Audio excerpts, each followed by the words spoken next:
Hello and welcome to the Movies Past and Present podcast. It's October 13th, 2022, and this is episode 91.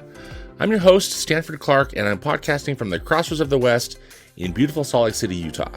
Just like my blog, moviespastandpresent.com, I'll be providing recommendations, commentary, and reviews about current and classic cinema. Thanks for tuning in, and let's do this thing.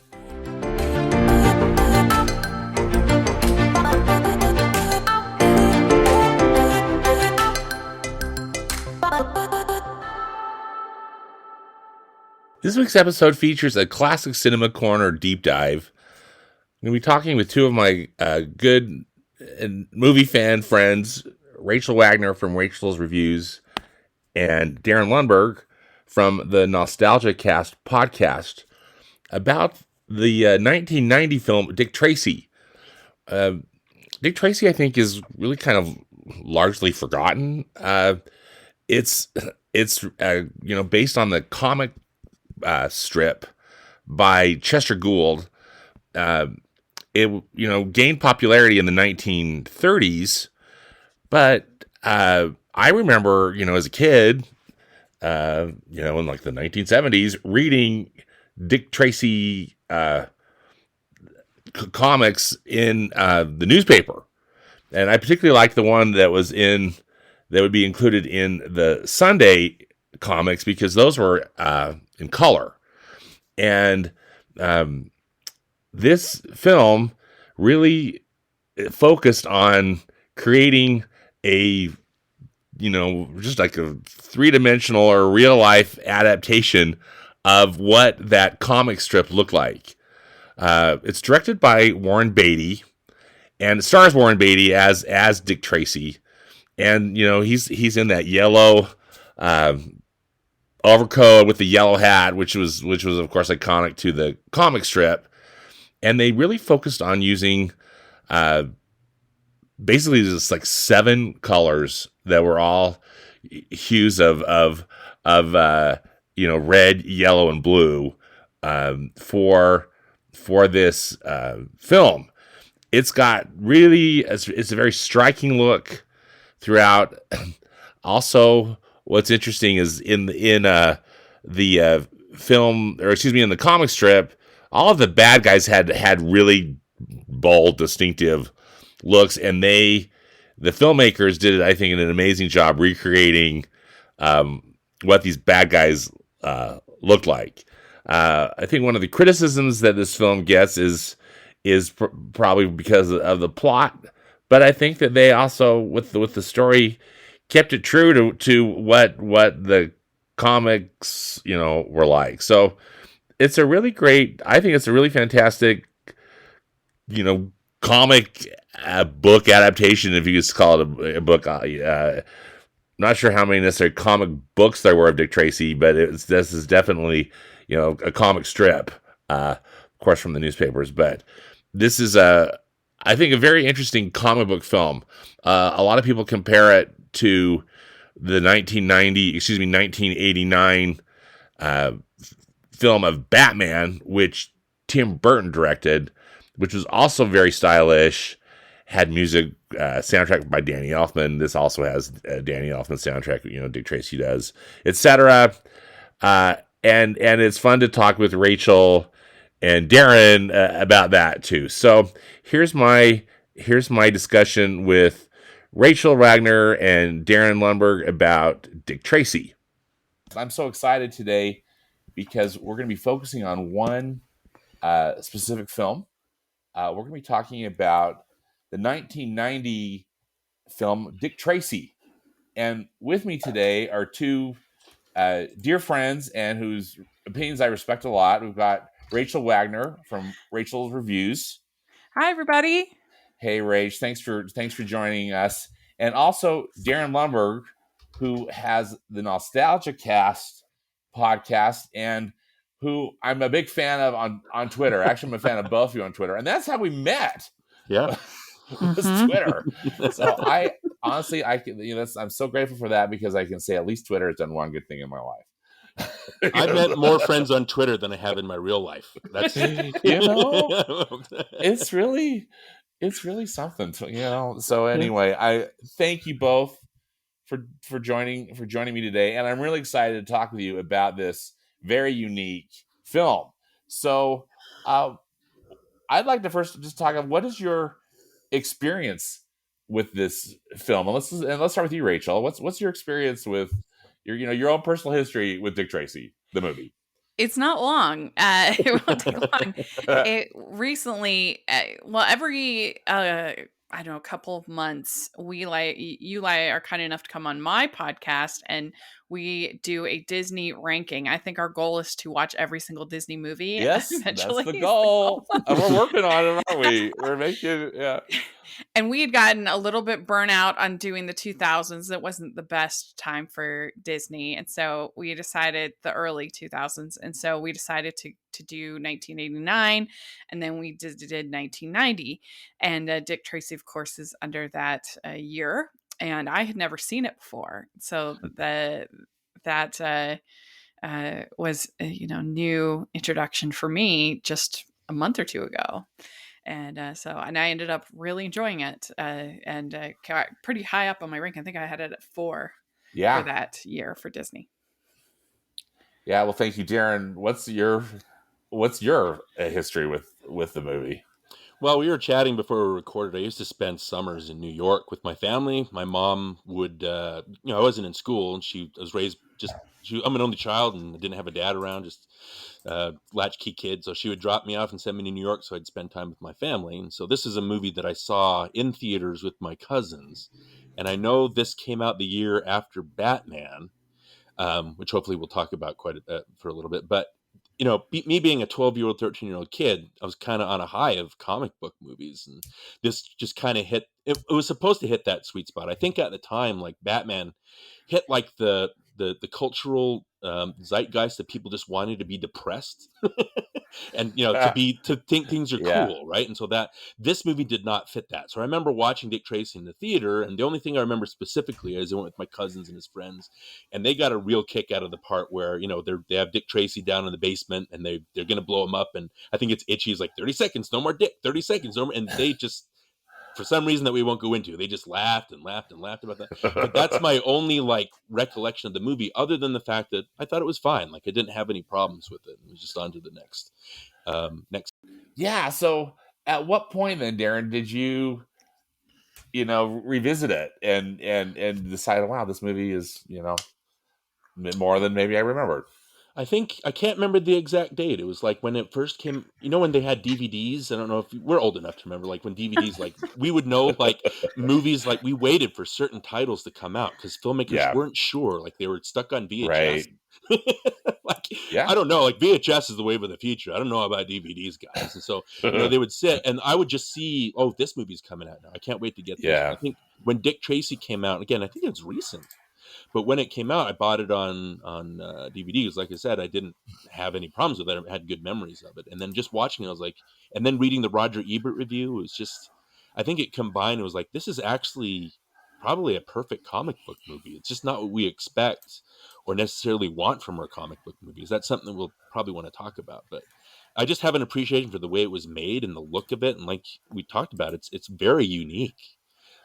Especially today, there's only maybe a handful of comic book movies like Batman, like we talked about, or Popeye, or Spider-Man Into the Spider-Verse that are living, breathing, and maybe Spider-Man 2 to a certain degree, but there are only a few that are living, breathing comic books on the big screen. I think this one fits perfectly in that window there. That really is a great point in that it's really kind of almost like a one-of-a-kind comic book movie, isn't it? Or you said it's within a really small group of films. I saw this film, in theaters in 1990. In fact, I went with a group of friends. We kind of made it an evening. We had, we met up, had some dinner, and then we all went to the movie on opening night.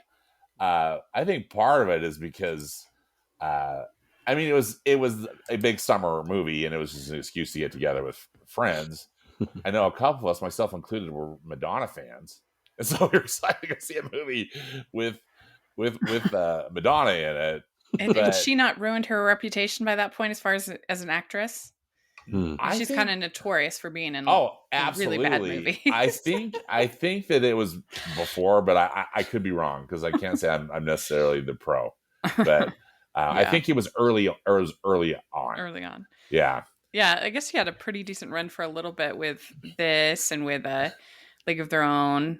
and It, Desperately yeah. Seeking Susan, I think was Mhm. one of her early Evita was a big films. one, right? Like 6 years after this. That was her last big profile movie. I think Yeah, but so. not. I don't.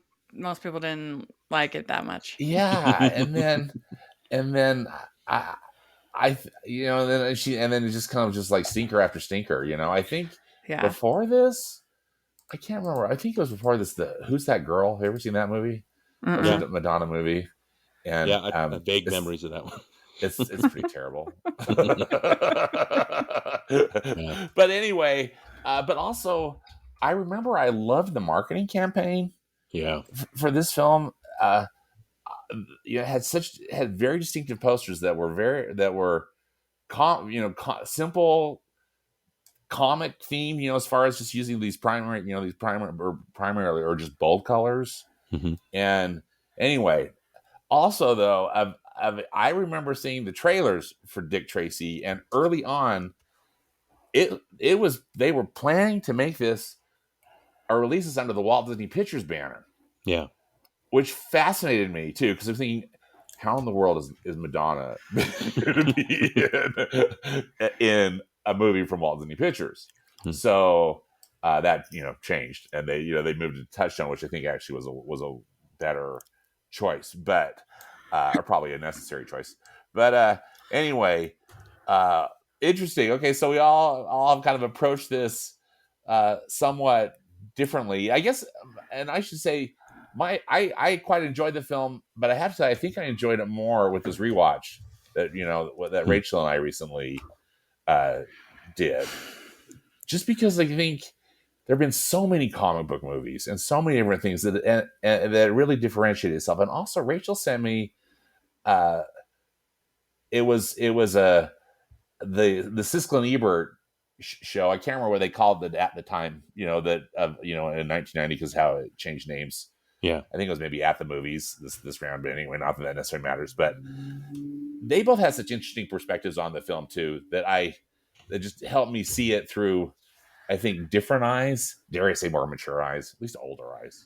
I don't know about more mature. But so I think clearly and I think something that Siskel and Ebert mentioned, and clearly I think one of the things that's most interesting about this movie is it was the production. It's just the look of it. It is so distinctive in its cinematography and lighting and costumes. What is your take on how this movie looks?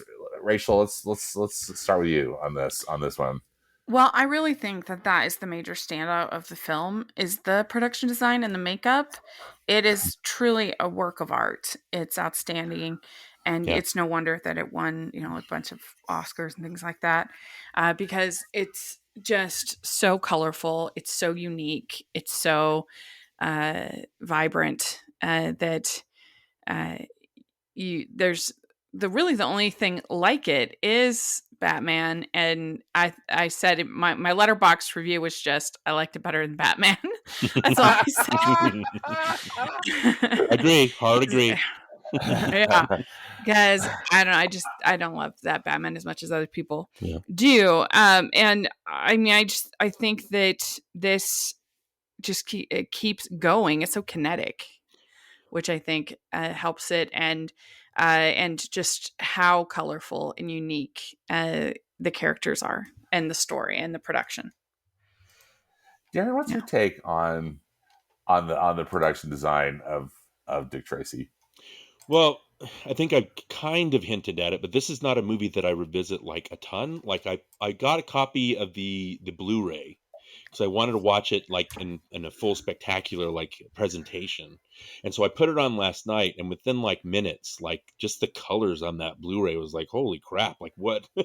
Like my TV Yeah. wasn't ready for it. Like my eyes weren't ready for it. I think like if we're going to talk, we need to talk like cinematography. Vittorio Storaro, who did like Apocalypse Yes. Now and Reds, obviously for Beatty, and just a Yeah. very prolific cinematographer. You got the art direction, Richard Silbert, Rick Simpson, the costume design, Milena Canonero, I think that's pronounced her name, and then the makeup, John Caglione and Doug Drexler. That makeup, like on Blu-ray, like on a screen, I'm not going to say, I don't want to brag and say like my screen is so huge that I could, see everything, but on a big screen, the makeup holds up. Like if you stand really close to it, it's like I can't see any flaws. It's like it's perfect. And Mm-hmm.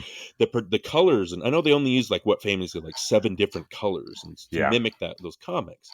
But with this glut of comic book movies that are just out, I stopped watching the Marvel movies. I think the last one I saw Black Panther, and then I was like, that's the watermark. That's the high point of these. I don't know if I want to watch anymore because they're just going to be, back to basics kind of thing. And I've seen Black Widow, I've seen Spider-Man No Way Home just because of spoilers and stuff like that. But even in this movie stands out compared to those. The Marvel movies all look the same. You know what I'm talking about? They have a same like cementy kind of bland look, and they're not very adventurous. And this movie, if you watch like 20 of the MCU movies, and then you watch this, it's like night and day. A difference. And I'm like, wow, why aren't more comic book movies like this? And then, but that could be a drawback, and we'll talk when we go into the details a little more. I kind of wanted to talk about why I think it perfectly mimics a comic book, even though it's a drawback to a lot of people. But if we're talking, Batman and stuff like that, I just think that Dick Tracy is a more joyful experience as a movie. It doesn't like get you down. It's not as Right. dark or it's violent, but it's like cartoonishly violent. Mm-hmm. Whereas Batman is like one of those, I don't know if I want to show my kid this until he's like 15. You know what I'm talking about? Right. But this movie is just, I don't know why it doesn't get talked about more. This needs to make a comeback just because comic book movies don't look like this. And it's kind of a bummer. Yeah. Yeah. I think it is a bummer, isn't it? One of the things that stood out to me again, I mean, I remember this the first time I saw it, but the use of matte paintings in this film, yeah, they just knocked me out, because again, just with the way the color, but also it really transports you to a different place. I mean, clearly, they're in some American city, and whatnot, but right. wow, just instantly. And I'm glad to hear that, because I just watched, my TV isn't necessarily that big, but it looked good. I have it on Blu-ray too, and I thought everything looked remarkably good. And thanks for mentioning the names of the some of these technical and creative folks that worked on that, because I'm with you on particularly on the cinematography too. While I'm in the makeup, we'll get there. I can just go on and on. I remember after my first viewing in 1990, I couldn't decide how necessarily I felt about the story. What is your take on just the overall story or script?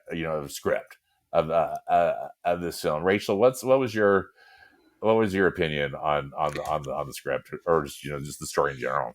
Yeah, I mean, it does feel like a comic book story. It feels like it was ripped from the comic books, to use the expression. I can feel that. Yeah, I mean, it's not like an incredibly complex plot. That's it's not a movie that's like trying to say a ton about or comment on things. It's a pretty basic comic book kind of story, but the main appeal to this movie is more the style and the music and the performances, I would say, over the story. Yeah, Darren, how do you feel about that? Is it style over substance in your book, or what's your take Well, on the script? here's the thing: is I'm probably going to say this over. It's a comic book movie. Like this movie's based on like what Chester Gould created this in 1930, and literally it's boxes like of drawings, right?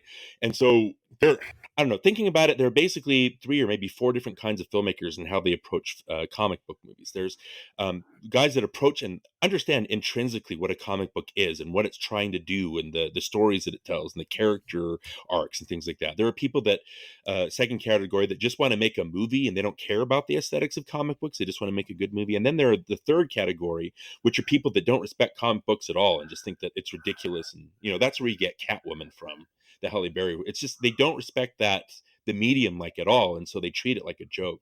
But I think Warren Beatty is one of those guys that he knows exactly what this is and what it's based on. And every shot, like the way that they seem to nail down the camera so that the camera never pans or never moves, it Mhm. mimics perfectly each square frame of a comic book. And I think Yeah. even though that can be a drawback because it gets kind of static, it's a perfect recreation of comic books. And it's hard to, because I know a lot of the critics like look at and they, well, it's so dull, and it's like, and there's no movement like in the background. It's like, well, and the pictures look like just drawings of pictures. There's no, but like that's a comic book. Like everything about this screams comic book, which again, I don't think anything besides Batman or Spider-Man into the Spider-Verse kind of screams. But that didn't even extends to the story. I know it's basic, but like Rachel, you were saying, or like you guys talked about in your podcast, the whole story is basic, but that's a perfect comic book representation of what comic books were. Even though, you know what I mean? I mean, even though it's a drawback and it gets kind of dull, it, from the first frame to the last, the artificiality of it and everything, it screams comic book, and that extends to the story. Yeah, it's simple, but the Dick Tracy comic strips were simple. It was just Dick Tracy, there's a crime, he solves the crime. That's it. You know what I'm talking about? Yeah. So plot wise, and even if you're talking character wise, like them giving Dick Tracy more character traits, like him being funny or him being in love or him falling for the kid or whatever, in a way, those are the flaws of the movie because it goes deeper than what a comic book usually does. But I just think that the plot, and again, I'm going to make that excuse all the time. I just think that you have to know what you're watching in order to critique it. So you can say it's static, but at least know that, well, it's supposed to be static, and that's why I don't like it. You know what I mean? So I think even the plots perfectly services what a comic book should be, warts and all. I mean, it's interesting because if you think about it compared to like the Schumacher Batmans, which Yeah. also were really bright and colorful and comic booky in a certain way, but the script completely, left those movies down Mhm. with their, lame puns and bad credit card and stuff like that. Whereas this, like the script doesn't actively hurt it. It's fine. It's Yeah. perfectly serviceable. And so the visuals can stand out. Yeah. Again, it's more in line with that Gould comic strip. It's like Tracy was dull. Mhm. Like he wasn't the exciting part. Like the exciting part was Flat Top and was Itchy and was Prune Face and Little Face, and those I kind of like attribute it to like Seinfeld. When Seinfeld started, he had Jerry who was at the center, and then he had Elaine and Kramer and George, who were these wacko guys friends that he would like bounce off of. And Jerry was always the straight man and was never got involved in Yeah. that stuff until the later seasons, and that's where I think it kind of lost its way. But Dick Tracy's like that. He's the center of this. He's a block of wood. You know what I mean? And that's his whole point. Every one of these characters only like Flat Top exists to, do, like Itchy exists to itch, Flat Top exists to do big boys bidding, stuff like that. And Dick Tracy just exists to solve crimes. It's like, Rachel, you're talking about, it's basic, but it's the point in a way, I think. And it's kind of hard to kind of make sense of that in a way. One of the criticisms that Gene Siskel threw at the film, and he wasn't really ripping on it. I didn't think. And Rachel, correct me if I'm interpreting this, uh, inaccurately, but he was saying that he thought that Warren Beatty's interpretation of Dick Tracy was maybe almost too modern, like too nuanced to what Dick Tracy really is. As you said, I love what you said there. He's a block of wood. Yeah, he felt like he was kind of bland. Yeah. I thought he was bland, but I also though was wondering would Dick Tracy of the comic book even have given Breathless Mahoney a second look? Yeah. What's your take on that? I mean, do you feel like that maybe the Dick Tracy, and again, this is just on, I guess, more on the script and maybe on Warren Beatty's creative choices. Did he kind of deviate of who Dick Tracy actually is, or did he just stick with it and try to make it maybe a little more interesting? I've never read any of the comic books, so I can't speak to that. That's fair. What's your take, Darren? Do you have any thoughts on that? I mentioned that. I think I mentioned that my memory's not what it used to be, so I could have not. I just could have been imagining it. Right. But I like the comic books. I'm not like religiously. Again, growing up, Batman was the one that I read constantly. So I'm not like an expert in the Dick Tracy comics, but I've read enough or seen enough that that's like I mentioned, it's all that it is. Like Dick Tracy just shows up, he solves crimes. It's all the other characters, like Flat Top will show up and cause havoc, and then Dick Tracy will solve it. Dick Tracy in the comics is dull, and so I think, and this is what we're talking about. Is like when you're watching it, I think Warren Beatty perfectly embodies that blandness of the comics, and I think we kind of demand more of our comic book or characters in general in movies these days, where that two-dimensionality doesn't work. I feel like now this movie would definitely be over 2 hours, and it would probably have a bunch of orange shots with, if it was you imagine if this movie was made by Zack Snyder, it would have lots of slow-mo and long orange. Why? It would be so long. Well, I think the style of Warren Beatty's acting. Is it a hot take to say I think Warren Beatty's the same in everything? Like watching Bonnie and Clyde or Red, he's fun. He's like Cary Grant. He's like got a persona, but I don't think there's anything that's like perfectly like deep or transcendent about his acting. And I think this kind of suits that. Well, I mean, I guess you got to give him a little bit of credit as the director for not making his performance more showy. Yeah. Letting other people steal the show. Which is weird because he's a notorious narcissist in real life. So, yeah. Yeah, you're so vain. Exactly. All about him. Exactly. And you bring up great points. I wondered about, I recently saw a Warren Beatty in Heaven Can Wait, made in 1978. And I think it's 78. But anyway, I love that movie. But I think you're right. He's just the same. He's the same character and everything. Well, I don't mean that as a negative. Again, Cary Grant's one of our best. You know what I mean? It's just the persona, and I think they even wanted to put makeup on Beatty in this movie to kind of have him tie in with the character, but they didn't want one of the most famous faces being covered up with clay, and so right.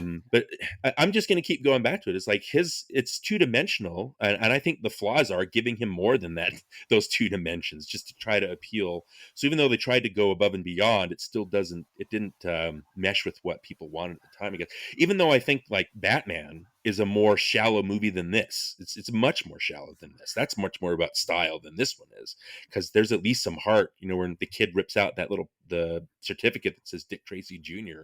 I feel more in that scene than I felt during Batman. So I don't know. It's comic books are shallow. I don't know how else to explain. Do you think that, Dick Tracy came out a year after Tim Burton's Batman. Do you feel like Tim Burton's Batman influenced this film in any way? It sure feels like it. It does, with the style, the kind of showiness, the Danny Elfman music. Yeah, Danny Elfman. Yeah. I just found Batman to be, and maybe part of it was that Batman had been super sold to me. Is this classic of the genre and everything. So then I go to watch it. I did a little series before Batman v Superman, and I go to watch it, and I'm like, what? This is boring. They're just like ambling around. Like I just didn't, and I just felt like the whole thing with Kim Basinger and the reporter guy was so long and such a part of the movie, and I was not into that at all. And so I was like, this hardly a Batman movie. He's barely in the movie. And Dick Tracy is in pretty much almost every single scene. Dick Tracy is present in basically every scene. Yeah. Well, Rachel, I got to say, I love anti-Batman takes. I love them. Because I think when people see Batman in a theater, and I was the same way, like I mentioned before, the style of that movie just overtakes your brain, and you think you've seen the greatest movie ever. But then as an adult, again, the reason I love Batman as a character is the Bruce Wayne character, the trauma and the pain that he goes through, and the way that he tries to channel that anger and all that pain into something hopeful and useful, right? I love that. And I don't think any of the movies, I honestly don't think any of the movies aside from Mask of Phantasm, which more ties in with the animated series, I don't think any of the movies until Batman Begins got that side of Bruce Wayne on screen before. The Tim Burton, I have a problem like with the Tim Burton movie because it relies on your knowledge of Batman in order for you to empathize or engage with any of the plot. Like you have to know why he became Batman. They don't even really go into that. They just kind of, oh, his parents were killed and that's why this happened. So you Yeah. don't really there's no emotional core to the movie. So the one thing I don't understand when people talk about Batman is, yeah, it looks great, but where's the emotions? Like why Yeah. nothing anybody does is logical in this movie. They're just Yeah. operating according to what the characters have done from the 30s. Like I don't. It might as well be called Joker Destroys Art. Yeah, That's the that name that's of the that's movie. all that it is. You know what I mean? And so where's the Or Vicky pathos and Vale movie. It's the Vicky Vale. Vicky Yeah. Bell screams, right? That's all But that is, but yeah, and then Batman Returns, I do think is better. It has more story, and Michelle yeah, Pfeiffer is so good in it. right? But that whole plot with Penguin running for governor or mayor or whatever political office, Yeah, doesn't that matter. is snooze. That does nothing for me at all. Yeah, it's there was a glut of comic book movies I think in the 90s where people didn't understand the comics at all, and Batman Returns is probably the worst offender because none of the characters that's not where they come from or how they operate in the comics. So again, it's like you can like that movie, but Mhm. it's not accurate at all. Like Catwoman was not a secretary that got licked back to life by cats. And there's Penguin was not a so penguin. little Batman in Batman Returns. I mean, Yeah. Batman and Bruce Wayne, like Mhm. very little. Well, I think that did the filmmakers think that they already did all the character work they needed in the first one? Because they didn't. You know what I mean? And Right. it's sad because, yeah, there's a lot of the arguments about, well, Batman kills a lot of people in cold blood, but, it's, whatever. That's somebody's take on it. They never talk in the movies about why that's a code. So that doesn't really bother me. But Mhm. it, as a hero, and I hate to say this, but Batman Forever, there was a few parts where it's like, oh, there's the hero that I've been wanting to see, like in the movies. It's in this movie. Why is it in this movie that he comes out? Yeah, I mean, we're getting way off topic, but I mean, I just think that Batman the Animated Series did Batman so much better than has Yeah. ever been done. And it just can never, I don't think it'd ever be topped in my eyes. Right. It is such a great series in every way. The animation, the music, the story, the development of Batman / Bruce Wayne's character. Yeah. And so, I don't know, that's the bar for me. What do you think makes Dick Tracy then? How does Dick Tracy differentiate itself from Batman? I hate to make it so binary, but is Dick Tracy a better film than Batman? Is it just a different film? Is it a better comic book adaptation? I know there's a lot of different routes we could. I think It's- so. It's better at What do you everything, think? Stanford. Yeah, I do. I think it's better. Well, I think it is too, but I wanted to get your opinions. I think it's a better story. I think it's more fun. I think that the art direction and is at least as good, if not better. Mhm. The makeup. I mean, we should talk about some of these characters. They look so bizarre in a fun way. Yeah. Yeah. Well, you only had Joker, who was disfigured in Batman, and here, like Mhm. everybody but the good guys. You can tell everybody. You can tell it's a bad guy, but the way that they look, if they look human, then they must be a good guy. I don't know if is that racism? Like, what is that? You know what I mean? Yeah. The big boy, the Al Pacino, I mean, almost unrecognizable. Yeah. Al Pacino really did have a lot of makeup on, didn't he? Maybe we should talk a little bit about some of these performances and some of your makeup. I'd like to hear who your favorite bad guy is, because as Darren aptly said, the good guys, none of them really had any makeup. I mean, they had clearly whatever makeup you get to be put on camera, but these other ones had prosthetics and all this stuff, but that are amazing and also look so much like Chester Gould's drawings. That's one of the things that I love about it too, is that they really stayed true to those character designs from the comic.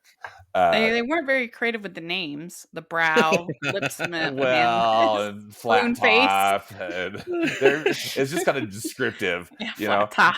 I mentioned, I think too, off recording, but my favorite is little face. It looks like Humpty Dumpty to me. Yeah. But it's so clever. And he doesn't get a lot of screen time. There's that kind of poker game that's going on during the opening credits, and I just think, dang, I wish all these people would hang around more. Some of them do, like Flat Top, and I like Flat Top. But who are your favorites and why? Darren, please go ahead, Rachel. Yeah, I think Flat Top is probably my favorite, or the brow. The brow. Yeah. Is it Prune Face? One of them too. I like Prune Face. Yeah. R.G. Armstrong, right? Yeah. What about you, Darren? Do you have any favorites? Well, I like all of them. I'm gonna go for the boring one. Like, first of all, it's nice to see William Forsythe get a major role, as Flat Top. I like that. Yeah. I like Itchy. I like you said, Little Face or everything. I gotta go with Big Boy. I just think, oh my goodness, like I said, it's a boring answer, but like Al Pacino is so funny. Like all this, I know he had somebody design his own makeup, and just the way that he yells all his lines. The note that I wrote down watching it last night was, it's funny that Al Pacino is so over the top here, but this is like every performance that he does now. Like, he just shouts. I know. But the way that so true. I wrote down, are his quotes real? Like the way he quotes like Nietzsche and Lincoln and that cracked me up. And then there's obviously the part of the end where you're supposed to be mad at him. You know what I'm talking about? But he's like so funny. It's when he's like, wait a minute, I'm having a thought. Like, hold on, I guess I'm gonna have a thought. It's coming. It's gone. It's like, where did that come from? It's so funny. And so he's just like, he's got this self-loathing, even though he's a loathsome character. You can tell like he's not comfortable with him. It's just a fun performance watching Al Pacino just completely lose him. And I think this was maybe the first comic book movie to get an acting nomination because of him. It's surprising to know that to learn that Jack Nicholson didn't get a nomination for Batman. It's strange, but sorry for that boring answer, but Big Boy Caprice, it's a good answer, because I mean, again, to comparable, I think that Big Boy Caprice is actually better villain than the Joker, than Jack Nicholson's Joker. But I wouldn't have nominated him. I'm gonna give a hot take. I've said this before. I think that there's no difference between Jack Nicholson's Joker and Jim Carrey's Ace Ventura. I think they're the same exact performance. There's even a part where Jack Nicholson talks out of his butt. It's like there's no nuance. There's no anything. It's just him going and trying to be funny and as wacky as possible. And you compare that to the Heath Ledger Joker, the way that he's written as a character instead of just showboat. I don't know. 1990 was like the year for the mob movie, because you had Goodfellas, you had Godfather Part 3, and Dick Tracy all in one year. Miller's Crossing. You had Miller's Crossing. Wasn't it funny to see Al Pacino and James Caan in the same room again? It was like, oh, Sonny Corleone can't catch a break. Yeah, because James Caan, again, one of the few characters that didn't have a lot of makeup. I mean, they kind of dressed him up, but that was so fun. I loved his cameo in it. What did you think of Mumbles with Dustin Hoffman? What did you think of that, both of you? That was pretty good. Yeah. Just the way that he's laughing at the little the interrogation, and then he just starts crying. It's Hoffman's a notorious method actor, and just knowing all the trouble that he went through to do this part just cracks me up. But how? My question for you two, and I wrote this down and again, the way that the movie looks and sounds, and whenever an actor pops up, there's Catherine O'Hara, there's James Caan, there's Kathy Bates, there's Estelle Parsons, or Yeah. how expensive was this movie? Did all these people do this as a favor for Beatty? You wonder if Warren Beatty called in favors, And that can be distracting when you have big name actors in like little parts, and you're like, there's this movie out now called Amsterdam, and that totally is that all a lot. They have an actor like Chris Rock playing just a nothing part, like that anybody could play, and so it's distracting because you keep expecting him to be there for some reason, so you're like looking and looking and looking. Yeah. And it's a number of times in that movie. There's a huge bloated cast, and so that can actually be to a film's detriment, I think, when the people call in too many favors.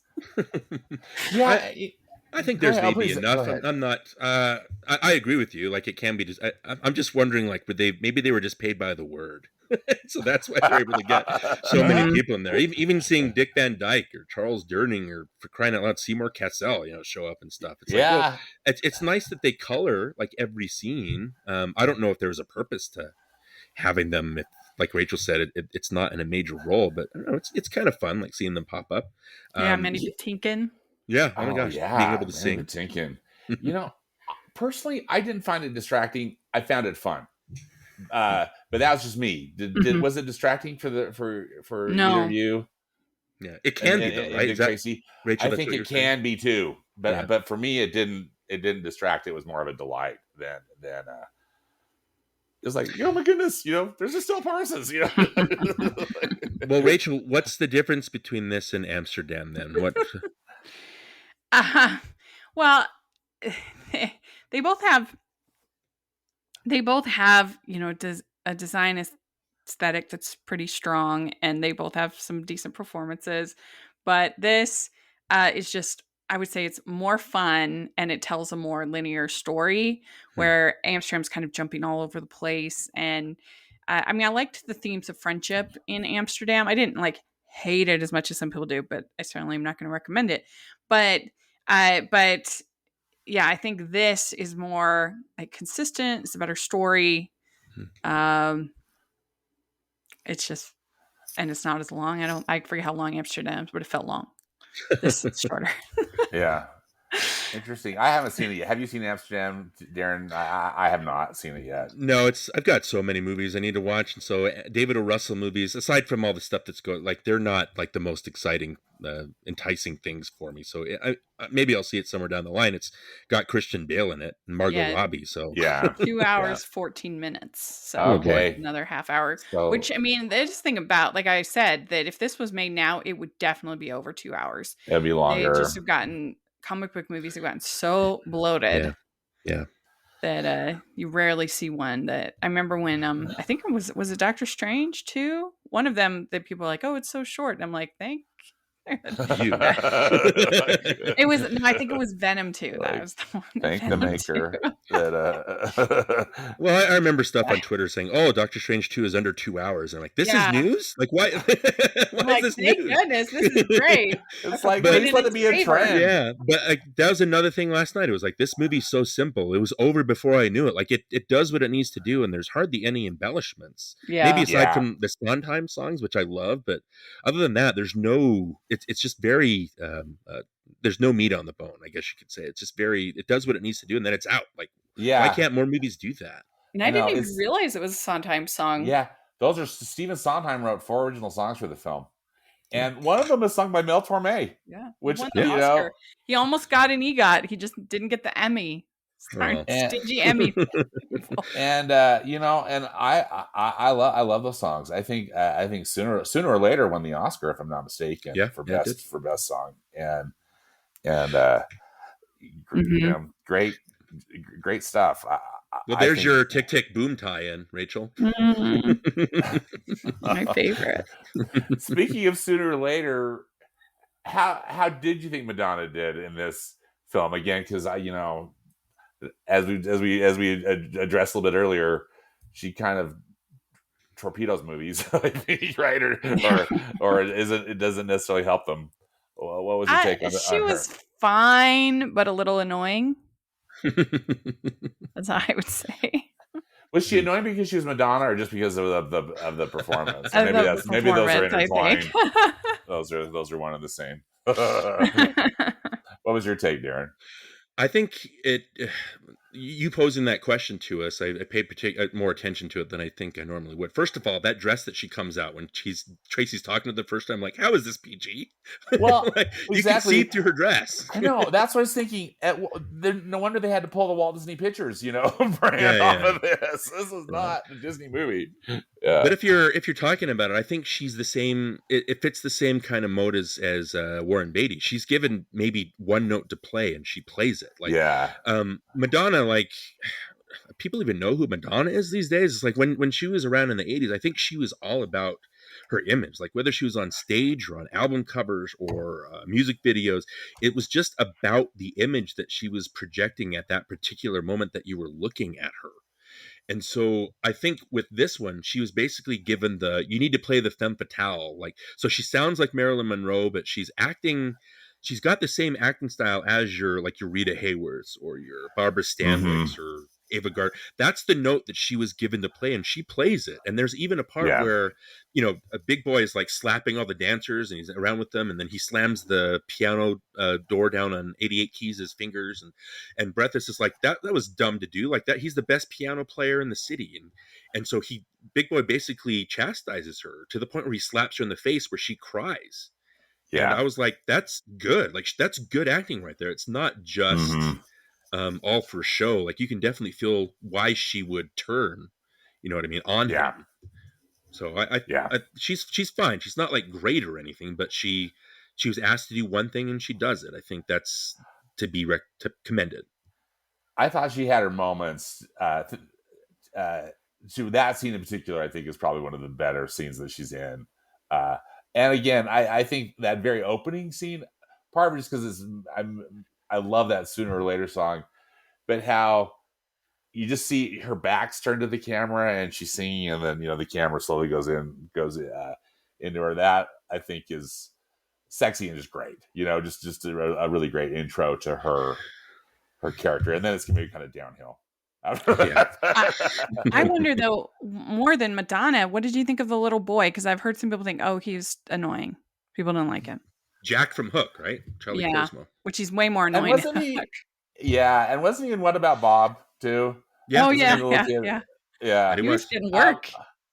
I think he's cute. I mean, I thought he was fine. What was your take, Darren? He's precocious. All right. Like, it never goes over any line. There are some other kid actors that I could point out and make fun of. I don't want to do that because that's cruel, but I think he does what he needs to do, and he's funny. And the scenes in the diner with Tracy and Tess, where they're just staring at him as he's like eating a whole table, like a buffet's worth of food, is really funny. And so he's a likable kid, and he's very plucky, and again, ripped from the comic books, how he's on the back of their cars all the time. And I think, Rachel, you said he's getting work, but I think it's for a point. Like, he does what he needs to do. Cosmo was a fine actor around this time. Yeah.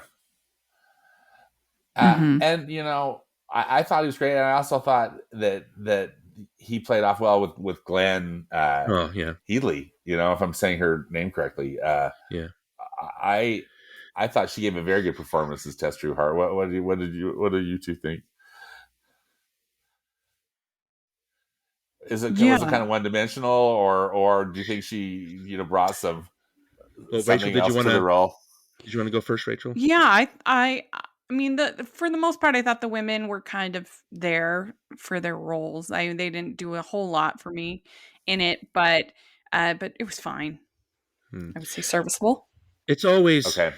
It's always good to see her, like Dirty Rotten Scoundrels and Mr. Holland's Opus, which I think she gives just as good a performance as Richard Dreyfuss in that one. Oh, for sure. Yeah. And especially knowing that Warren Beatty and Madonna were dating at the time, just the way that her confidence as Tess Trueheart, I just think that she she was written like to be cool. Like she has the part where, you know, she sees the kid steal the money and she's like, would you like a broken arm? Like, and the part with the baseball that she's, or like garbage that she uses as a baseball, and she like gets right in the garbage can and impresses the kid. She's not a pushover, you know, to the point where she sees Tracy kissing Breathless, and she holds her own until she's all by herself and you see her break down. I think maybe she has Headley, or sorry if I'm not pronouncing her name right. I know. I'll say I'm not sure. What she died of, she died just not too long ago, right? Of she died fairly recently, yeah. And that's sad. She's always such a beautiful actress and sweet, and I think she really gets that across. It's nuanced, and I like her. And Rachel, you're talking about like, and it sucks. Like comic books, like there's always the damsels in distress, but they're like male, like empowerment fantasies. I hate to say that about comic books, but that's really all that they are. And yeah, it does suck. But even though she does get to be the damsel in distress, and that's kind of disappointing, like she's not an idiot. Like she has her own agency and she makes decisions, and you can see why Tracy loves her, just because, you know, she's stalwart. I don't know. I really like her. I like her character, and I like her acting. I am with you on the damsel in distress thing, and I think if anything about the script, that's the one thing I remember just not loving. However, I know that it's, again, I think true to probably like the source material, or at least thematically, you know, to the source material, to the time period, to this type of, you know, film. But still, I think, dang, you know, this seems to be such an overused. Well, it's a long way from Wonder Woman and Black Widow. I agree with that. It's great that we have Wonder Woman as a, you know, somebody to look up to these days. So they're definitely making strides, at least. Do you think that the film was, you know, I guess some of the criticism was it was either too cartoony yet too violent? I mean, and also, is there like this level of toxic masculinity in this film that makes it kind of, you know, unpleasant? You know, how do you view that, Rachel? What do you think? Mm-hmm. I mean, I guess if you were really looking to be offended, you could find it. But they're archetypes. Like we've talked about damsel in distress, or just kind of the you've got the femme fatale kind of type of character, and you have the they don't have a ton of personality, but they're there to just sort of be arm candy, kind of the women. And but I don't know, I wasn't offended. It wasn't anything too toxic that you sometimes see in some of these movies. What's your take on that, Darren? Well, Rachel said it best about, and there's like, I love you guys.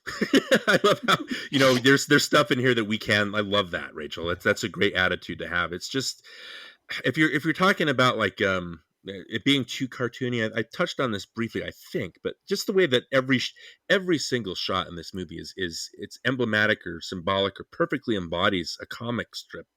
Just the way down to like there's maybe two people in a frame or three people, the way that they use split diopters to kind of get everybody in the frame, the way that the camera doesn't move, the way that the colors are and that's the pushback to the movie. I feel it's like it feels one note, you know what I mean? It feels like a comic book from the first frame, like you're trapped in the world, and at the very end it fits the same aesthetic bill. But you could either do that, or you could shy away from it and become more realistic, like, you know, the Nolan movies, Batman movies try to approach comic books like from a real world perspective. Like I'd rather have this portrayal of women than the women in the Schumacher Batman movies, which are just so cringe. You know, like Nicole Kidman's character in Forever is just, she's supposed to be a smart woman.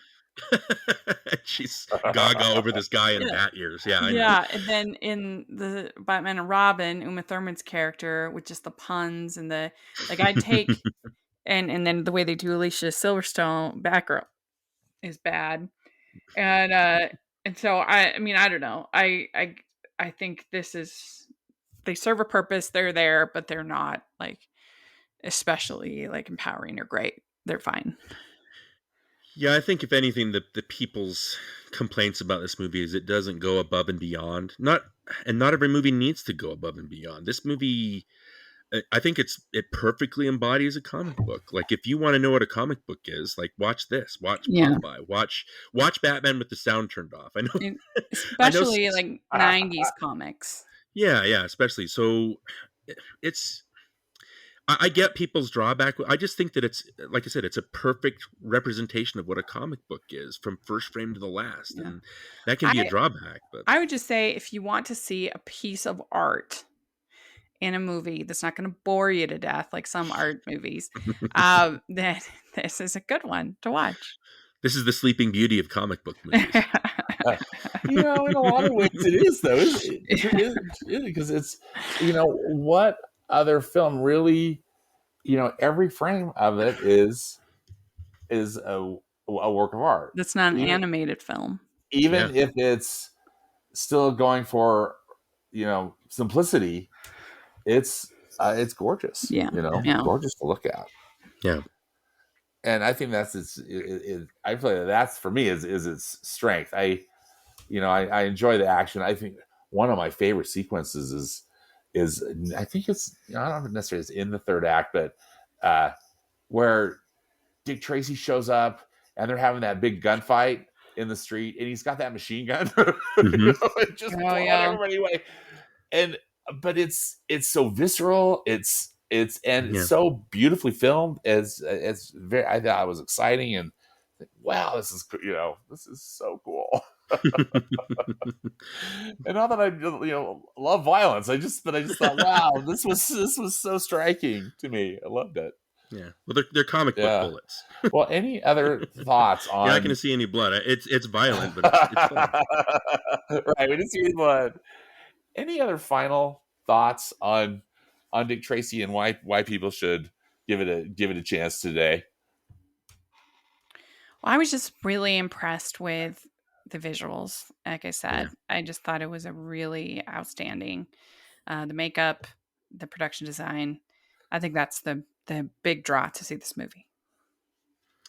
And I don't know. I love this movie. Like, I can just drink it up. It's it's simple. Like we talked about it. It suits the comic books. Comic books are very simple.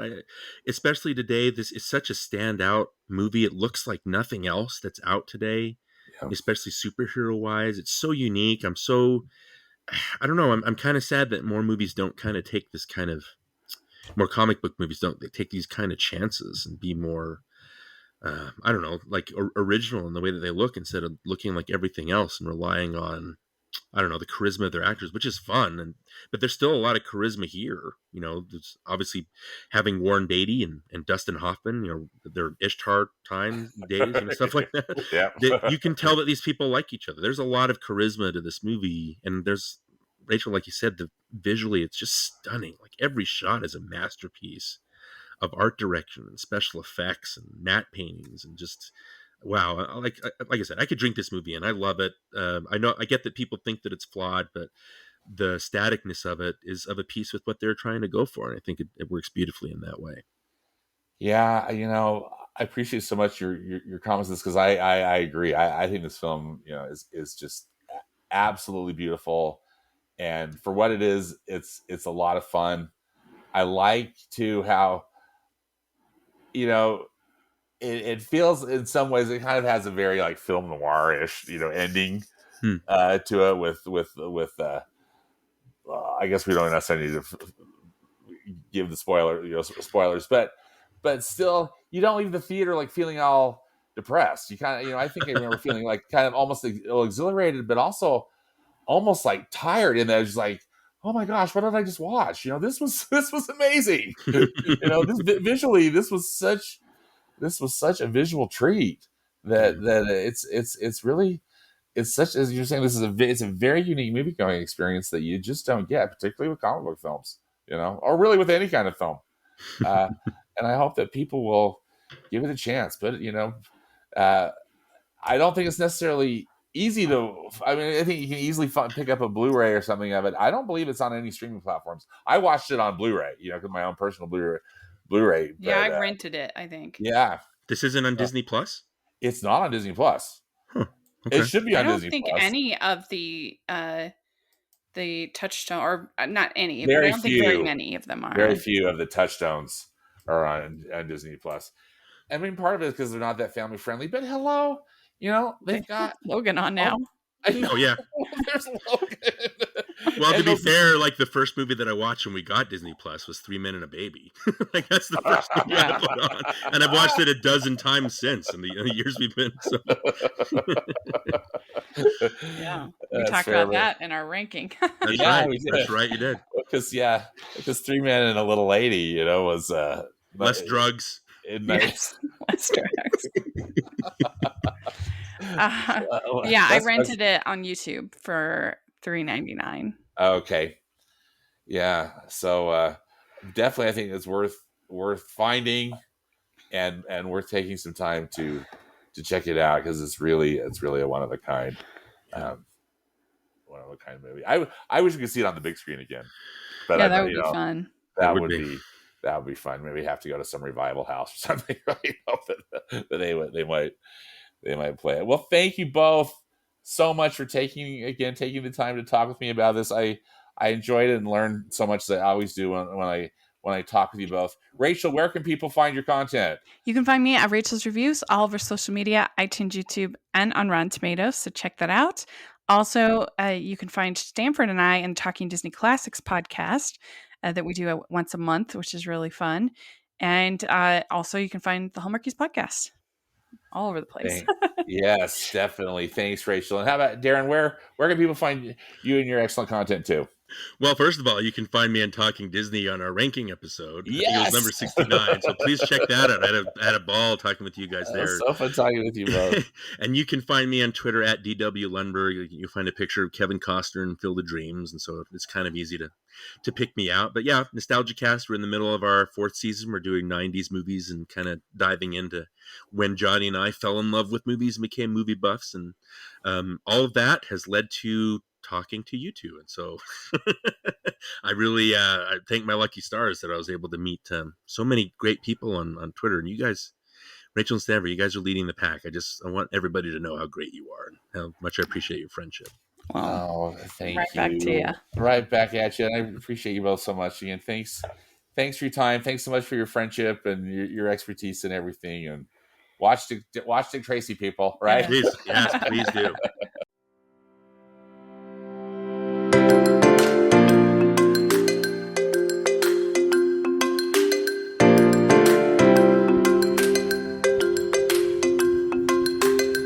Well, that does it for this episode of the Movies Past and Present podcast. Again, links and more information about the movies discussed in today's podcast can be found in the podcast notes on my blog at moviespastandpresent.com. Subscribe to the podcast on Apple Podcasts, Spotify, Google Podcasts, and Stitcher. Links are also on the blog. And follow me on Instagram.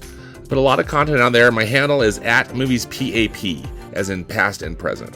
As always, I hope you will enjoy some good movies this week, whether they be from the past or the present. Thanks again for listening, and until next time, be safe out there and dedicate yourself to the truth.